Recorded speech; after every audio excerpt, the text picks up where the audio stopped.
Everyone, welcome back to my channel success mantra by Riddhi Chandra. तो आज हम स्टार्ट करने वाले हैं पब्लिक एडमिनिस्ट्रेशन का एक और ही बहुत ज़्यादा इंपॉर्टेंट टॉपिक, जिसमें हम डिस्कस करेंगे 3 थिंकर्स को, जिनका नाम है Elton Mayo, Fredericks, Herbert Simon and कुछ modern theories of public administration को।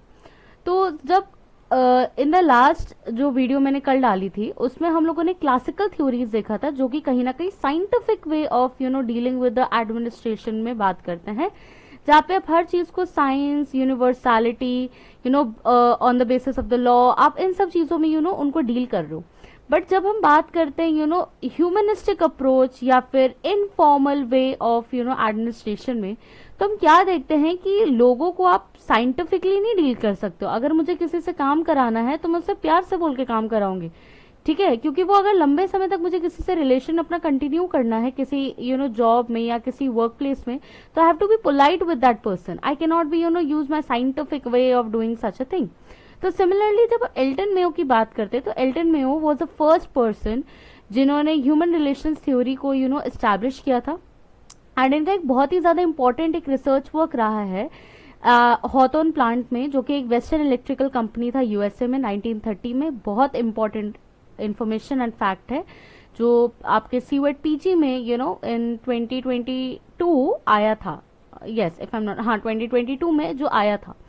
उसी के साथ हम क्या देखते हैं कि human relation theory of organisation जो है 1930s में आता है, जहाँ पे ह्यूमन फैक्टर्स को इंपॉर्टेंस दी जाती है कि अगर किसी भी इंस्टीट्यूशन को एस्टैब्लिश करना है तो आपको ह्यूमन फैक्टर्स, ह्यूमन अंडरस्टैंडिंग या ह्यूमन इंटरेस्ट जो है आपको देखना पड़ेगा, वर्कर्स का इंटरेस्ट क्या होता है। इसी के साथ इनको father of human relations theory भी कहते हैं, और इनको clinical approach to public administration के लिए भी हम जानते हैं। इनके जो एक्सपेरिमेंट कंडक्ट हुए थे वो ये थे 1924 से लेके 32 तक। एंड इनका जो फर्स्ट रिसर्च प्रोग्राम था वो 1923 में होता है। एक टेक्सटाइल मिल होता है फिलाडेल्फिया में, जहाँ पे वो इसको नाम देते हैं द फर्स्ट इंक्वायरी। जब हम बात करते हैं इनके कुछ मेजर वर्क्स की, तो मेजर वर्क्स जो हैं वो इंक्लूड करते हैं human problems of an industrial civilisation, जो बुक लिखी गई थी 1933 में। The next book is the social problem of the industrial civilisation, ये लिखी गई है 1945 में। Political problems of the industrial civilisation 1947 में। And the last one is the human problems require human solutions, इनकी बुक रही है। आते हैं इनकी नेक्स्ट पे, इन्होंने की एलिमेंट्स बताए ऑर्गेनाइजेशन के, जो क्लासिकल थ्योरिस्ट ने ध्यान नहीं दी थी, कि ऑर्गेनाइजेशन एक साइंटिफिक वे नहीं है डील करने का हर चीज का, बल्कि एक सोशल सिस्टम है। वर्कर्स जो हैं वो एक ह्यूमन बींग्स है और इसमें उनमें ह्यूमन एट्रीब्यूट्स है, तो you can not deal with them in a scientific way. Informal elements also play a major role in organisation का आउटपुट, कि आप इनफॉर्मल रिलेशंस अगर किसी से बिल्ड कर रहे हो तो आपके जो है ऑर्गेनाइजेशन में आउटपुट जो है वो इंक्रीज हो सकता है। ऑर्गेनाइजेशन के अपने कुछ सोशल एथिक्स है instead of the individual ethics. अब इनके जो 4 फेजेस ऑफ स्टडी है, जिसमें सबसे पहला आता है इल्यूमिनेशन एक्सपेरिमेंट। इल्यूमिनेशन एक्सपेरिमेंट में ये बोला गया है कि 2 सेट में जो वर्कर्स को डिफरेंशिएट करके जो एल्टन मेयो है वो रखते हैं। एक रूम में जो है लाइट वो डिम कर देते हैं, दूसरे रूम में जो लाइट है वो प्रॉपर लाइटनिंग रखते हैं। वो ये पाते हैं कि जिस रूम में लाइट डिम है उसमें वर्कर्स की जो प्रोडक्टिविटी है काम के लिए वो कम है, but on the other hand जिसमें लाइट एक प्रॉपर वे में है तो उसमें प्रोडक्टिविटी जो है इंक्रीज है।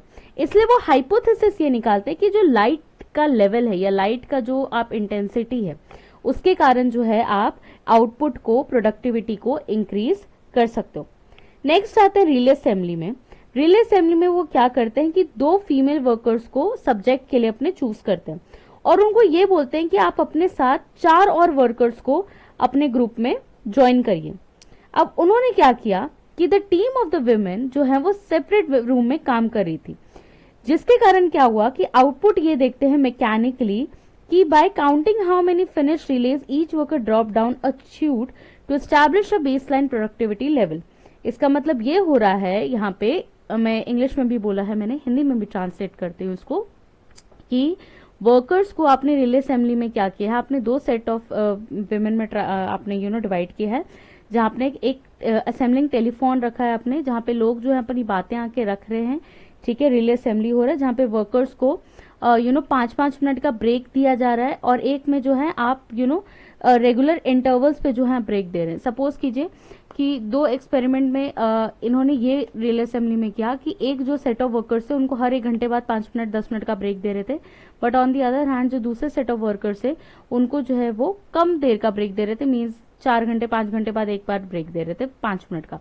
तो ये पाते हैं कि जिनको हम 1 घंटे के बाद ब्रेक दे रहे हैं 5 मिनट का, उनमें जो है वो आफ्टर वो एक तरीके का इमोशनल अटैचमेंट वो ऑर्गेनाइजेशन के साथ ले लेते हैं और वो 5 मिनट का भी ब्रेक लेना पसंद नहीं करते हैं। वो रिले असेंबली में ये चीज देखते हैं।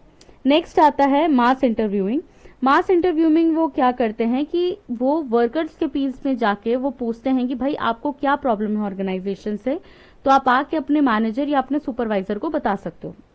लास्ट है बैंक वायरिंग रूम एक्सपेरिमेंट, जिसमें वो ये पाते हैं कि जो 14 मैन का ये पूरा ग्रुप था, जिसमें वो लोग क्या करते हैं कि द वर्कर्स आर पेड कि वो इंडिविजुअल प्रोडक्टिविटी कैसे कर रहे हैं उसके बेसिस पे वो जो है वो उनको पे कर रहे थे। तो इसमें ये पाते हैं कि लोग अपने पेमेंट के अकॉर्डिंग जो है वो काम करते हैं।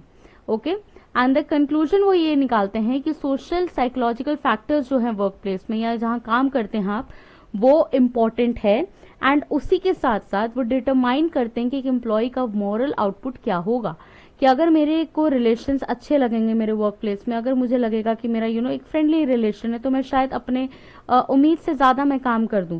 But on the other hand अगर मुझे लगेगा मेरा बॉस बड़ा खुसट है यार, हटो यार ये बॉस बड़ा बेकार है, ठीक है, तो I will be not doing the work in that manner. तो वही चीज यहाँ पे एल्टन मेयो कहते हैं। एल्टन मेयो जो है वो वर्कर्स के टेंडेंसीज को तीन डिविजन्स करते हैं। पहला है रेट बस्टर, जो कि बहुत मेहनती होते हैं, एक्सेसिव काम करते हैं, इधर का भी काम कर दो उधर का भी काम कर दो। चिजलर होते हैं आलसी टाइप के लोग, जो कर लेंगे वाले प्रजाति होती हैं।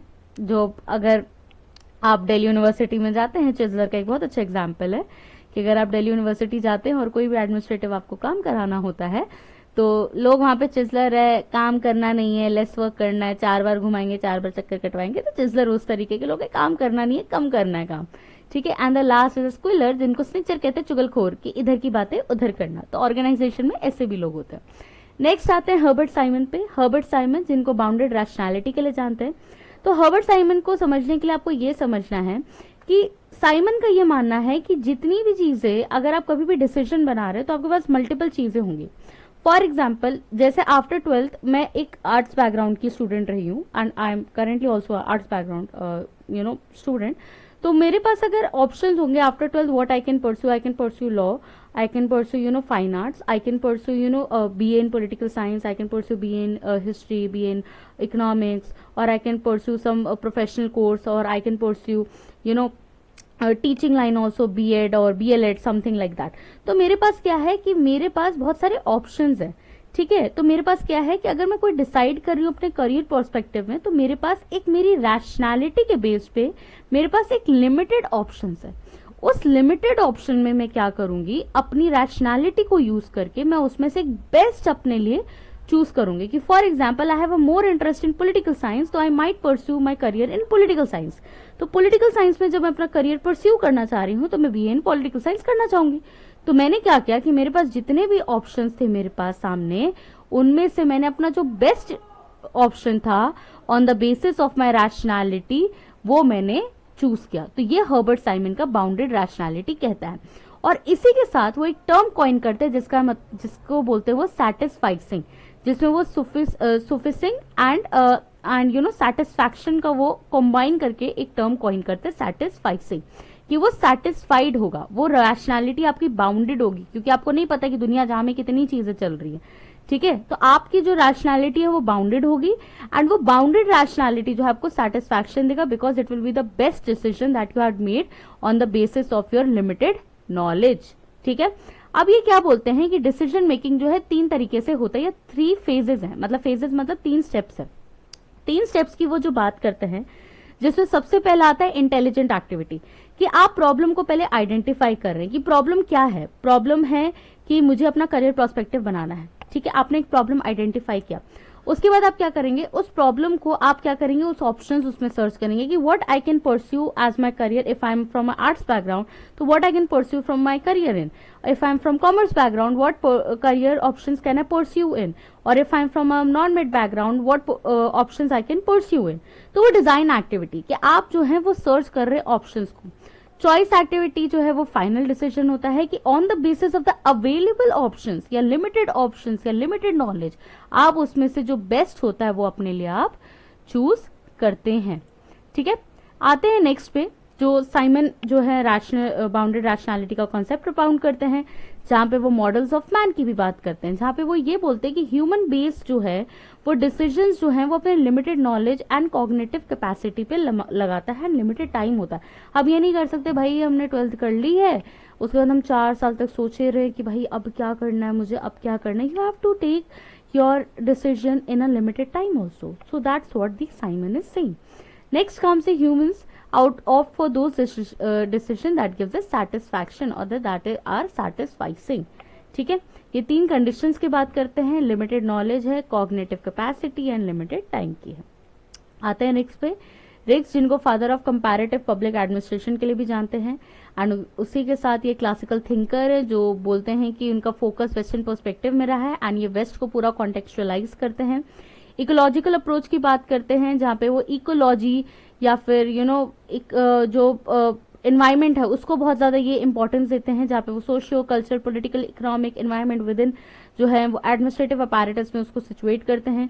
इंपॉर्टेंट बुक का नाम जब देखते हैं तो इकोलॉजी ऑफ पब्लिक एडमिनिस्ट्रेशन 1961 की है, and administration in developing countries the theory of prismatic society 1964 की।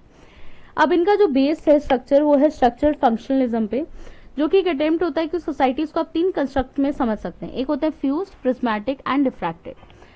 एक डायग्राम के थ्रू मैं समझाती हूँ कि फ्यूज्ड, प्रिज्मेटिक एंड डिफ्रैक्टेड क्या है। सपोज करिए यहाँ पे एक मैंने अगर आप लोगों को याद होगा जब आप क्लास 10th में थे, क्लास 10th में थे, बहुत पुरानी बात हो गई है बट फिर भी सोचिए कि जब आप क्लास 10th में तो एक हम लोगों से एक्सपेरिमेंट कराया जाता था डिफ्रैक्शन और उसका रिफ्लेक्शन का। ठीक है, रिफ्रैक्शन और रिफ्लेक्शन का एक हमसे एक्सपेरिमेंट कराया जाता था।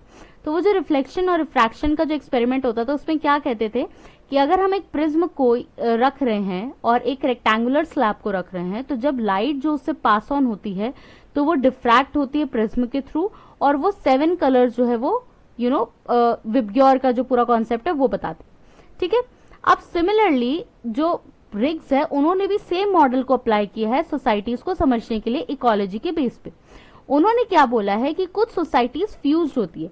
फ्यूज सोसाइटीज का मतलब ये होता है कि वो सोसाइटीज जो हैं वो अपने रूढ़िवादी बातों पे या अपने पुरानी बातों पे बहुत ज्यादा अकस्टम्ड है, उन चीजों को बहुत ज्यादा वो मानती हैं। ठीक है, स्क्रिप्टेड हैं, वो बहुत ज्यादा पर्टिकुलर है अपनी चीजों को लेके। तो उस बारे में वो बात करते हैं फ्यूज सोसाइटीज, जो कि ट्रेडिशनल सोसाइटीज होती हैं, जो कि सोशल फंक्शंस पे बेस्ड होती है, सोशल स्ट्रक्चर्स पे बेस्ड होती हैं, जहां पे सोसाइटी का कोई क्लासिफिकेशन नहीं होता है, जैसे कि लिखा हुआ है पर्टिकुलरिज्म, कि यहाँ पे पर्टिकुलर नहीं है कुछ भी, यहाँ पे सब कुछ इंटरमिक्स है, फंक्शनल डिफ्यूजन है कि इधर का काम इधर भी हो सकता है, इधर का काम इधर भी हो सकता है। उसी के साथ हम यहाँ पे क्या देखते हैं, यहाँ पे बार्टर सिस्टम चल रहा है। ठीक है, एंड एग्रेरियन इकोनॉमी अभी तक है, जहां पे स्क्रिप्टिव वैल्यूज है कि कल्चरली बहुत ज्यादा ड्रिवन है, जैसे कि चाइना का एग्जांपल यहाँ पे लिया गया, जैसे इंपीरियल चाइना। नेक्स्ट आते हैं प्रिज्मेटिक। प्रिज्मेटिक सोसाइटी जो है थोड़ी डेवलपिंग है। ठीक है, जहां पे रिग्स जो है वो एग्जांपल लेते हैं फिलीपींस एंड थाईलैंड का, जहां पे वो एक्सप्लेन करते हैं कि जो नेचर ऑफ एडमिनिस्ट्रेशन यहाँ पे पोस्ट कॉलोनियल हो गया। ठीक है, याद करो फ्यूज्ड की जब हम बात कर रहे हैं तो वो अंडर डेवलप्ड है, एंड वो बात कर रहे हैं ट्रेडिशनल सोसाइटीज की।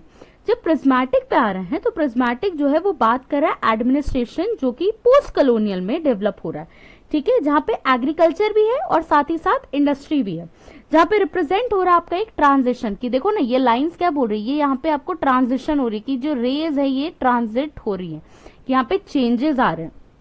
ठीक है, उसके बाद क्या बोल रहा है ये कि ये रिप्रेजेंट करता है सोसाइटी को, एक ट्रांजिशन चेंज हो रहा है, एंड उसी के साथ साथ ये कहां में देखने को मिलता है, थाईलैंड में एंड फिलीपींस में। आते हैं यहाँ पे हेट्रोजेनिटी है। हेट्रोजेनिटी का मतलब ये होता है कि यहाँ पे कॉम्बिनेशन है ट्रेडिशनल का भी एंड मॉडर्न स्ट्रक्चर्स का भी, जहाँ पे फॉर्मलिज्म है। फॉर्मलिज्म का मतलब होता है लॉज है, कॉन्स्टिट्यूशन है, ठीक है, बट इम्प्लीमेंटेशन ये जैसे कि इंडिया के केस में कि भाई हमने लिख तो सब कुछ दिया है बट इम्प्लीमेंट अभी तक कुछ नहीं हो पाया, तो वही चीज है यहाँ पे।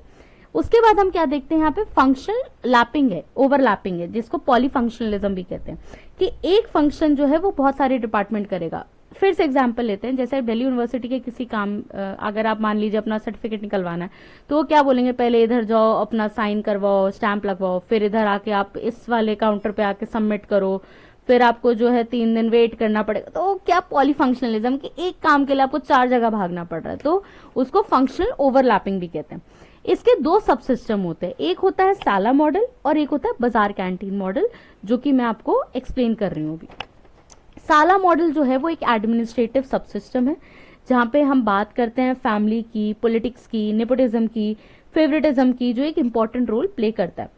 जो साला ऑफिसर होता है, जो एडमिनिस्ट्रेटिव सब सिस्टम में साला ऑफिसर होता है, वो प्रायोरिटी देता है पर्सनल अटैचमेंट्स को, जैसे कि कनेक्शंस को, एंड उसी के साथ साथ वो डिसरिगार्ड कर देता है कहीं ना कहीं मेरिट को। कि फिर से एग्जांपल लेके समझाती हूँ कि sometimes what happen in the education also, in the higher education, what happens, the thing is when you get education in higher universities now, what happens, there is a more of less of merit and more of connection basis, कि connection ज्यादा चलते हैं, merit कम चलता है। तो वही साला model बता रहा है कि साला मॉडल में जो एडमिनिस्ट्रेशन है वो लेस है मेरिट पे बट मोर है कनेक्शंस पे, ठीक है, और इस वजह से करप्शन एंड इनएफिशिएंसी बढ़ जा रही है।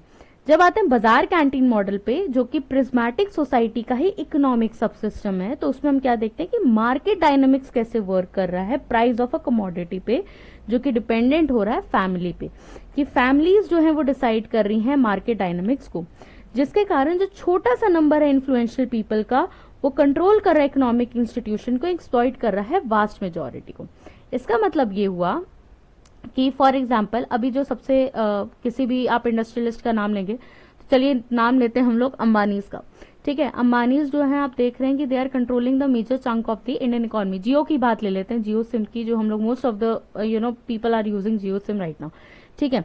तो जियो सिम में वो लोग क्या कर रहे हैं कि वो लोग फ्री कॉलिंग दे देते हैं, या फिर उनका स्टार्टिंग में वो ऐसे ही स्टार्ट किया था ना, फ्री कॉलिंग, सिम यूज करो जितना मर्जी उतना इंटरनेट यूज करो, ठीक है। तो वो चीज क्या हमें यहाँ पे दिखाती है कि एक फैमिली जो है वो इकोनॉमिकली जो है इतना इन्फ्लुएंशियल है कि वो पूरे सब सिस्टम को कैप्चर कर रही है, एंड इसके कारण क्या होता है, एक्सप्लॉइटेशन भी होता है, ऑब्वियस की बात है, सोशल पॉवर्टी भी आएगी, और उसी के साथ साथ इनजस्टिस भी आता है। जब बात करते हैं डिफ्रैक्टेड की, तो डिफ्रैक्टिंग जो है, डिफ्रैक्टेड सोसाइटीज वो बहुत ज्यादा डेवलप्ड सोसाइटीज है, पहली बात तो ये, एंड उसी के साथ साथ यहाँ पे प्रॉपर डिवीजन ऑफ फंक्शन है कि अगर आपको कोई भी काम कराना है तो आप एक डिवीजन ऑफ फंक्शन के तहत में जाएंगे, आप उस फंक्शन के तहत में एक स्ट्रक्चर ऑफ एडमिनिस्ट्रेशन के बेसिस पे आप वर्क करेंगे। इसलिए हम क्या देखते हैं यहाँ पे, एस्क्रिप्टिव वैल्यूज कम है, एंड इम्पॉर्टेंट है यहाँ पे मार्केट सोसाइटी, एंड गवर्नमेंट जो है वो ह्यूमन राइट्स एंड रिस्पॉन्सिव है अपने सिटीजन्स की तरफ, जहां पे रूल ऑफ लॉ है, और इसका एग्जाम्पल दिया गया है अमेरिका का, ठीक है।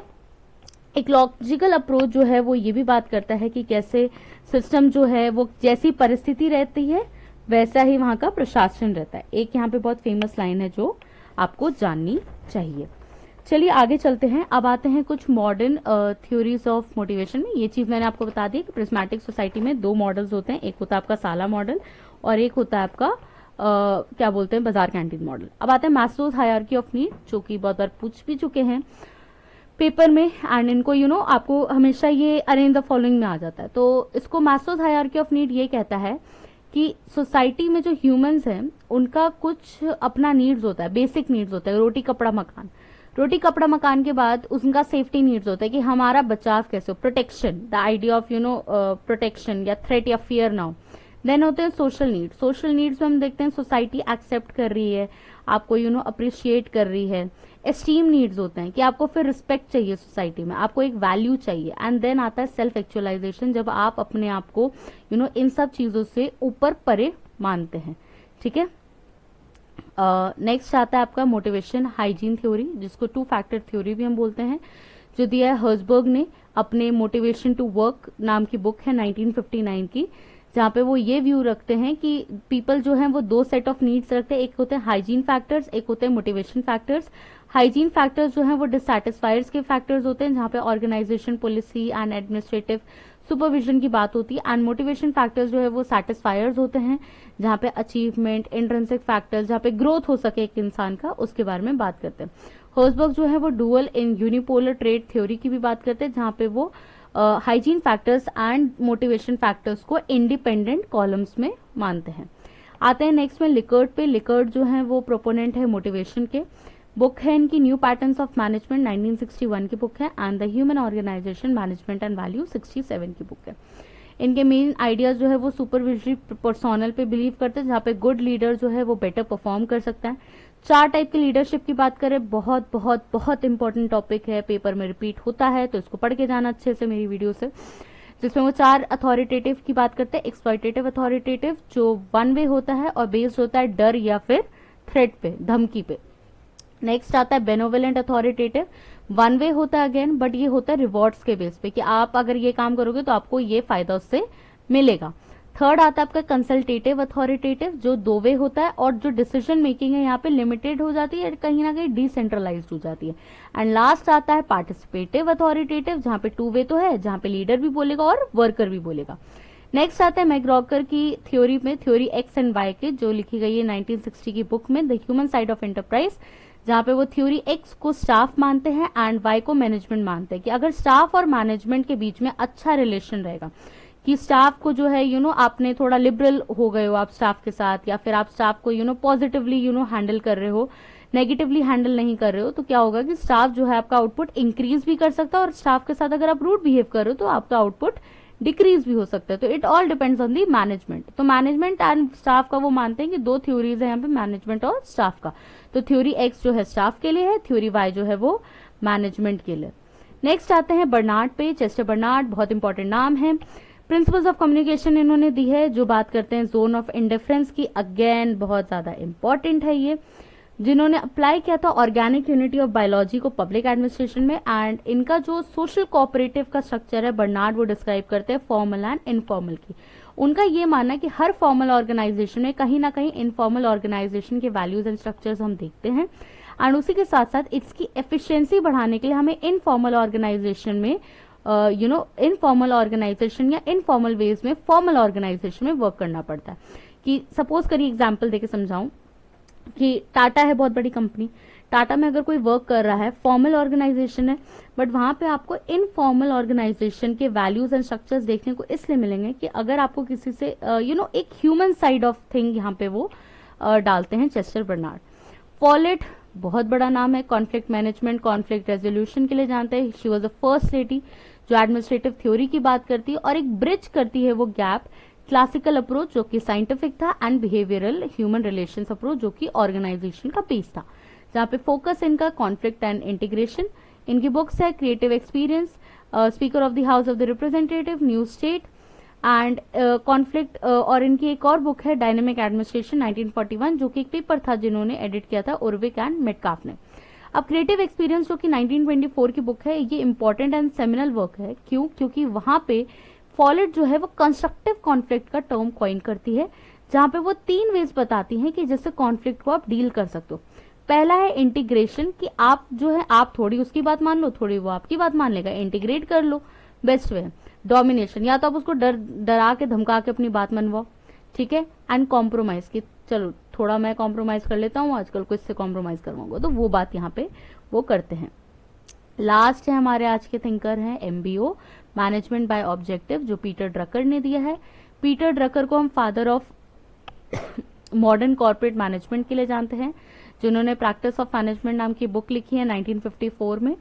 5 steps of management by objective बताते हैं पीटर ड्रकर, जिसमें आता है सबसे पहला है determine, translate, stimulate, monitor, evaluate and reward.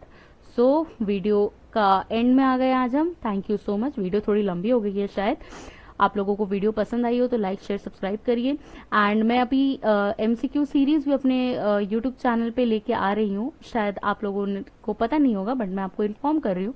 मैं डेली एक MCQ सीरीज आ रही हूँ आप लोगों के लिए, पोस्ट करती हूँ मैं डेली। आप लोग प्लीज उसको अटेम्प्ट कीजिएगा, बहुत इंपॉर्टेंट होने वाला है अपकमिंग एग्जाम्स के लिए। एंड कोई भी प्रॉब्लम हो तो मुझे मेल करिए, टेलीग्राम चैनल को ज्वाइन करिए, एंड उसी के साथ साथ keep loving, keep watching and do share my videos with all of your friends which will be helpful for your upcoming exams. Thank you.